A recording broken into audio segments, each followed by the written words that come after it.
Hi guys, we'll be starting with lesson 19, the dormant companies. Dormant company basically means a inactive company. It's not going to be active for some time. Now what happens? Maybe a promoter or director can start a company for a future project. मैं company अभी चालू कर देता हूँ but immediately operation चालू नहीं होंगे, वो थोड़े टाइम बाद होंगे. तो तब तक के मैं क्या होने वाला हूँ, एक इनएक्टिव कंपनी. उसमें कोई भी सिग्निफिकेंट अकाउंटिंग ट्रांजैक्शंस होंगे ही नहीं. तुम ही सोचो, अगर मैं एक मैन्युफैक्चरिंग कंपनी बनाने का सोच रहा हूँ तो क्या इमीडिएटली ऑपरेशन चालू हो जाएंगे कि उसको टाइम लगेगा. ज़मीन खरीद के रखेंगे, हम लोग एसेट खरीद लेंगे, फिर उसके ऊपर कंस्ट्रक्शन होगा और बहुत टाइम बाद एक वहाँ से एक्चुअल बिजनेस होगा. सो तब तक के वो कंपनी क्या रहेगी, एक डॉर्मेंट कंपनी या एक इनएक्टिव कंपनी. कंपनी लॉ के अंदर एक ही सेक्शन है जो कवर करता है डॉर्मेंट कंपनी के बारे में, दैट इज योर सेक्शन 455. ठीक है. और उसकी फॉर्म्स होते हैं वो MSc 1, 2, 3, 4 एंड 5. सबसे पहले MSc 1 के अंदर खुद कंपनी को ही अप्लाई करना पड़ेगा. एक स्पेशल रेजोल्यूशन लेते हैं और खुद कंपनी को अप्लाई करते हैं for the obtaining the status. It's an application to obtain the status of dormant company. मैं खुद ही अप्लाई करता हूँ कि मुझे डॉर्मेंट डिक्लेयर कर दो. क्यों? क्योंकि during that time I am already telling the ROC कि कोई फंक्शनिंग नहीं होगा, कोई बिजनेस नहीं होगा. आप प्लीज मेरे को स्ट्राइक ऑफ मत कर देना थिंकिंग कि ये शेल कंपनी है, खोखा कंपनी है. कोई जेन्युइन लॉफुल रीजंस भी रहते हैं for being inactive. May be the process is taking time. I have got a good land, I have got a good property, I have started the business but the operation will start after few days. एक बार मैं apply करता हूँ तो ROC मेरे को एक dormant company का certificate देते हैं. ये लो भाई, आप डॉर्मेंट कंपनी हो गए. That will be in MSc 2. Form का नाम है मिसलेनियस चैप्टर है इन कंपनी लॉ, उसके अंदर ही आता है. तो एक सर्टिफिकेट मिल जाएगा कि चलो भाई आप डॉर्मेंट कंपनी हो. अब मुझे हर साल रिटर्न्स फाइल करना पड़ेगा. हर साल मेरे को रिटर्न्स फाइल करना पड़ेगा कि मेरे फाइनेंशियल पोजीशन क्या है, कितने ट्रांजैक्शंस हुए. तो at least ROC is coming to know that what's happening with the company now. Then after I'm all set to start my business operation, then again I'll make a application. This application is to get the status of active company. और एक बार मैंने apply कर दिया and ROC is satisfied, then he will give me a status of a active company. So सिर्फ एक short term के लिए मैं इनएक्टिव हूँगा. So let's understand and get deeper into this dormant company. So dormant company means a company which is sleeping temporarily. क्यों सो रहे? क्योंकि फ्यूचर प्रोजेक्ट है, बाद में चालू करेंगे. अभी कंपनी बना के रख देता हूं मैं, थोड़े टाइम बाद ऑपरेशन चालू होगा. Let's see. अब डॉर्मेंट कंपनी का डेफिनेशन क्या है? So under section 255 as I told you is a section. Now what is a dormant company? The meaning, it is a company formed for a future project. Maybe अभी बना के रख लिया मैंने, but मैं सोच रहा हूँ कि मैं अगले साल इसमें बिजनेस चालू करूँगा, तो फ्यूचर प्रोजेक्ट चालू कर दिया. और टू होल्ड एनी एसेट और any IPR. So I want to hold the asset. For example सोचो मुझे एक ज़मीन सस्ते में मिल रही है, तो मैं उसको बाय कर लूंगा in the name of the company, और वो ज़मीन के अंदर कंपनी चालू होगी, उसके ऑपरेशन थोड़े टाइम बाद चालू होगा. तब तक के मैं डॉर्मेंट कंपनी रहूँगा. इसके लिए मैं खुद अप्लाई कर दूंगा ROC को कि I am going to give me the status of dormant company, I am going to be inactive. मेरे को उस दौरान उड़ा मत देना, स्ट्राइक ऑफ मत कर देना, रिमूव मत कर देना थिंकिंग दैट ये बिजनेस क्यों नहीं कर रहा है, क्योंकि मैं करने वाला हूँ. 5 years का टाइम मिलता है. I have to start the business within 5 years, नहीं तो ROC मुझे स्ट्राइक ऑफ कर देगा. तो इसका मतलब क्या है कि डॉर्मेंट कितने टाइम तक रह सकते हो? Maximum 5 years. उसके बाद तो बोलेंगे भाई अभी तो चालू कर, 5 साल इनएक्टिव है वो ठीक है, उसके बाद तो तुम एक्टिव हो जाना चाहिए.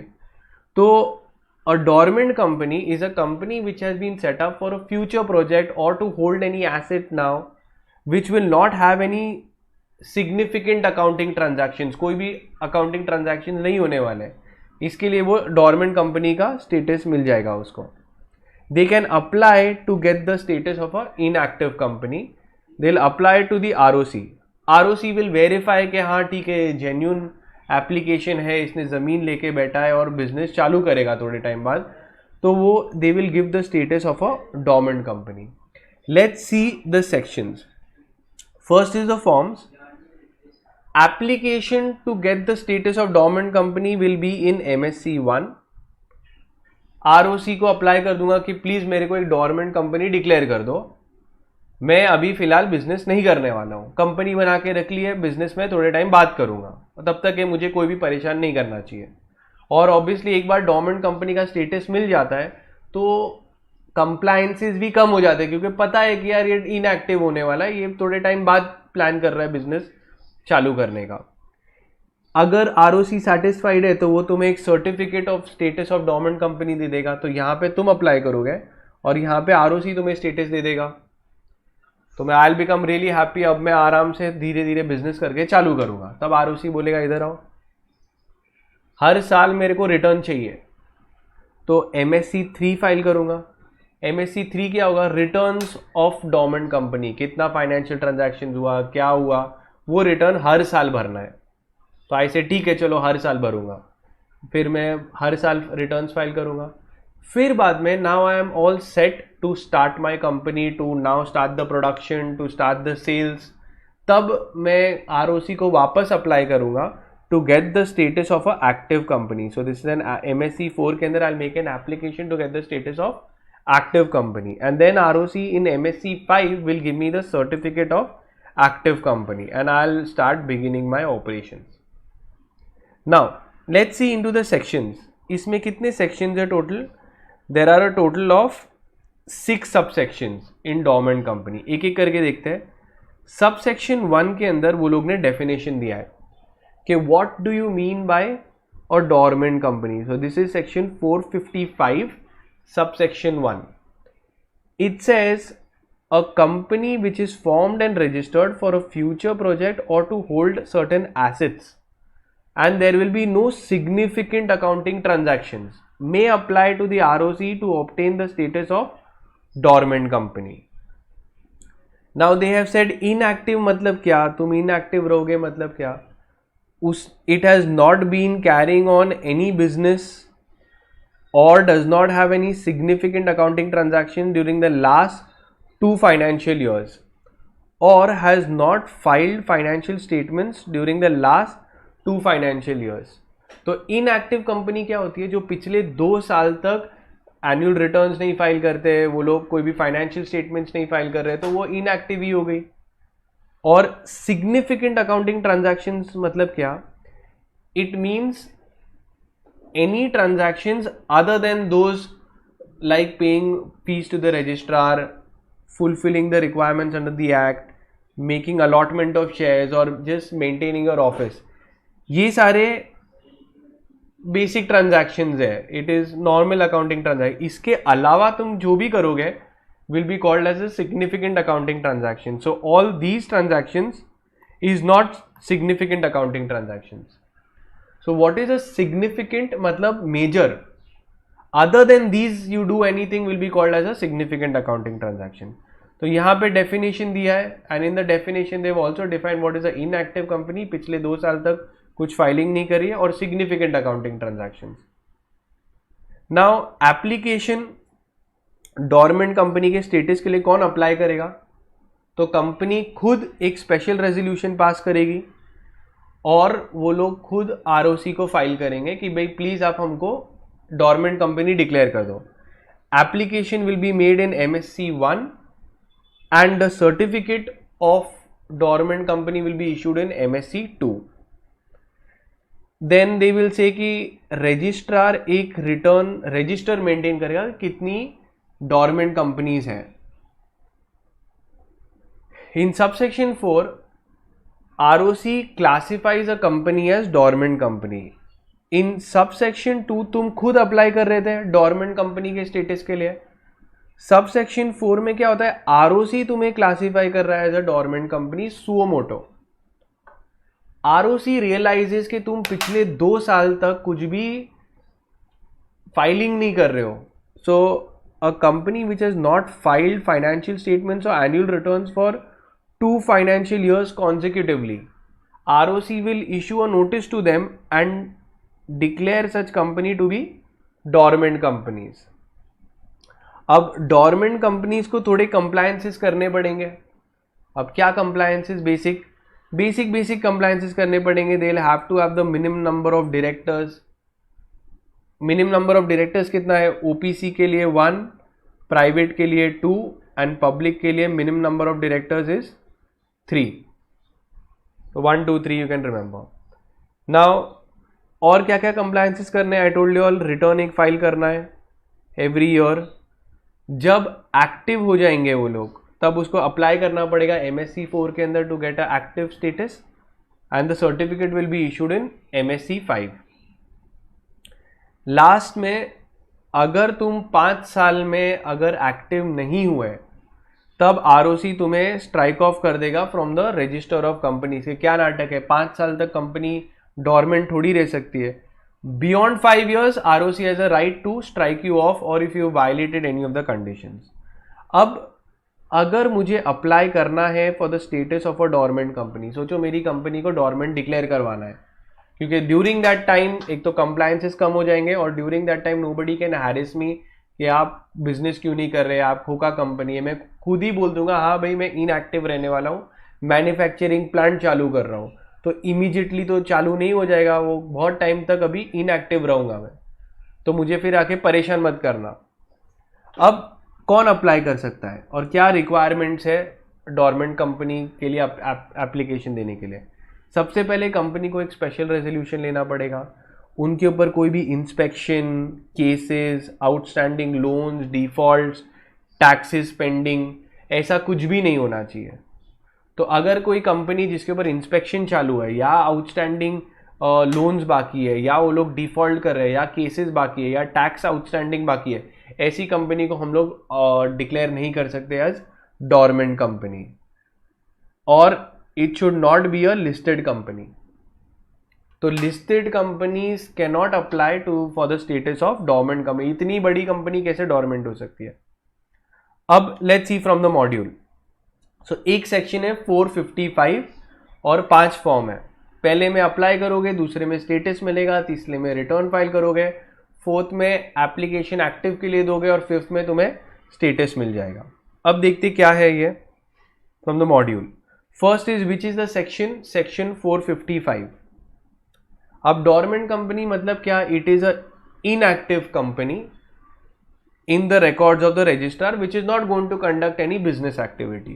कभी कभार टेम्पररी बिजनेस एक्टिविटी नहीं करते. हम लोग ने देखा था कि डॉर्मेंट कंपनी होती है वो फ्यूचर प्रोजेक्ट अगर तुम्हें होल्ड करना है, सोचो मैं अभी कंपनी बना के रख देता हूँ और फ्यूचर में बिजनेस करूँगा मैं.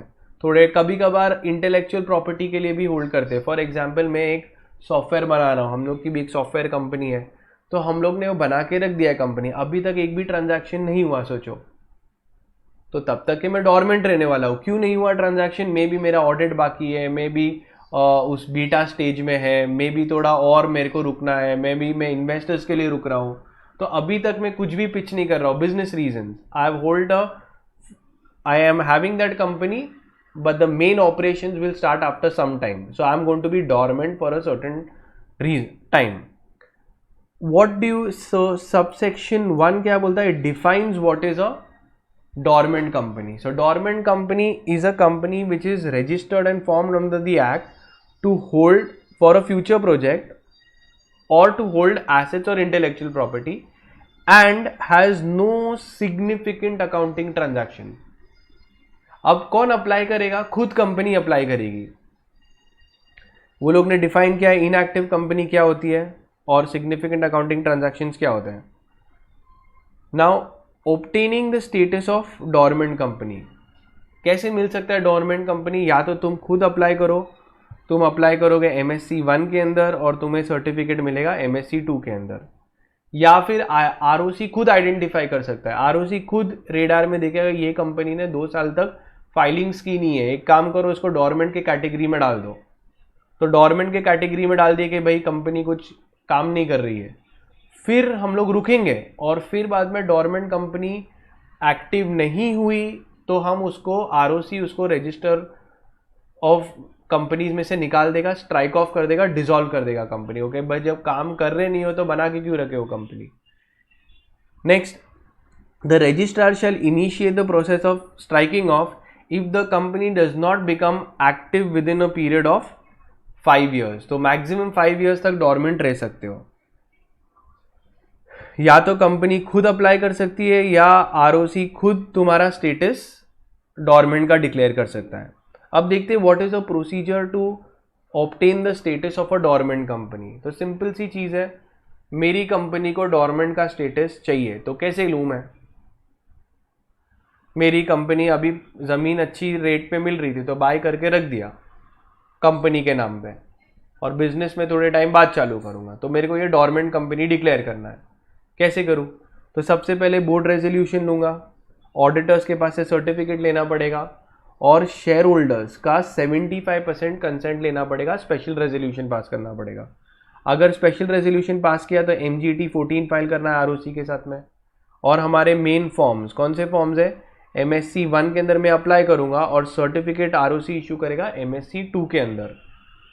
अब prerequisites for obtaining the status of dormant company. Prerequisites मतलब क्या? मेरे को अप्लाई करना है डोरमेंट कंपनी की स्टेटस के लिए, तो मेरे ऊपर ना कोई इंस्पेक्शन होना चाहिए, कोई प्रोसिक्यूशन नहीं होना चाहिए, कोई पब्लिक डिपॉजिट पेंडिंग नहीं होने चाहिए, कोई भी आउटस्टैंडिंग लोन्स नहीं होना चाहिए, कोई देयर इज नो डिस्प्यूट नहीं होना चाहिए, कोई भी आउटस्टैंडिंग टैक्सेस नहीं होने चाहिए, डिफॉल्ट इन वर्कमेंट ड्यूज नहीं होना चाहिए, company should not be a listed company. तो ये सब नहीं होगा तो मेरे को एलिजिबल हो जाता हूं मैं। अब डोरमेंट कंपनी मिला तो क्या बेनिफिट्स मिलते हैं? पहली बात, स्टैट्यूटरी कंप्लायंसेस बहुत कम हो जाएंगे। मेरे को 4 बार मीटिंग साल में नहीं रखनी है। बोर्ड मीटिंग कितनी बार करनी पड़ेगी? जो नॉर्मल कंपनीज में 4 टाइम्स रखना पड़ता है, यहाँ पे बोल रहे 4 टाइम्स नहीं रखना है, आपको सिर्फ हाफ ईयरली रखना है। मतलब कितना? साल में ओनली 2 बोर्ड मीटिंग्स रखना पड़ेगा in each half year and with a gap of 90 days between 2 board meeting. So एक बोर्ड मीटिंग अभी रखा, next board meeting after 90 days। They are not required to file the cash flow statements in because cash flow होने ही नहीं वाला है, तो वो बोल रहे ठीक है वो मत दो, तुम्हारा लोअर स्टैट्यूटरी कॉस्ट हो जाएगा क्योंकि बहुत एग्जेम्पशन मिलते हैं। Dormant company you can enjoy the status of dormant company for a period of maximum 5 years। उसके बाद में एक्टिव होना ही है। Then you can hold intellectual property and assets. तुम सोचो कि मेरे को कोई सॉफ्टवेयर खरीदना है तो मैं कंपनी बना के कंपनी के नाम से सॉफ्टवेयर खरीद लेता हूँ, अभी रख लिया टू होल्ड अ एसेट। अब मैं देखूंगा मेरे को फ्यूचर में कब इसको वापस बिजनेस या ऑपरेशन चालू करना है। पर्सनल रीजंस, बिजनेस रीजंस हो सकते हैं।